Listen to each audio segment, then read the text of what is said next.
12 శ్రీ ఆది గురువు అవతరణ జూలై 29 బుధవారం నక్షత్రం ఉత్తరాషాఢ్ ధ్యానస్వరూపం ఉసిరిక చెట్టు క్రింద ఆసీనులైన దత్తమూర్తి ధ్యానశ్లోకం చిదాత్మజ్ఞానరూపాయ గురవే బ్రహ్మరూపిణే దత్తాత్రేయాయ దేవాయ నమోస్తు పరమాత్మనే అర్చనావిధి యథావిధి పుష్పాలతో పూజ వీలైతే దత్తోపాసకులు శ్రీ ఈశ్వరగారి నరహరిశర్మగారు రచించిన సంక్షిప్త గురుచరిత్ర పారాయణం నైవేద్యం 9 రకాల పిండివంటలు అవతరణ చరిత్ర మదాలస కుమారుడైన అలర్కమహారాజు భోగలాలసుడై రాజ్యభ్రష్టుడయ్యాడు. ప్రాణభయంతో అడవుల్లో తిరుగుతున్న సమయంలో తన తల్లి మదాలస గురువు నాశ్రయించుమని చెప్పిన మాటలు జ్ఞాపకం రాగా సహ్యాద్రి కొండలపైన శ్రీదత్తుడిని శరణు వేడారు. శ్రీదత్తాత్రేయుడు ఆయనకు ఆదిగురువు రూపంలో జ్ఞానబోధ చేశారు.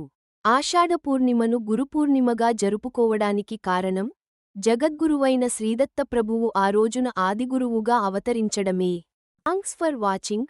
వీడియోని లైక్ చేయండి, షేర్ చేయండి. ఛానల్ను సబ్స్క్రైబ్ చేసుకోండి.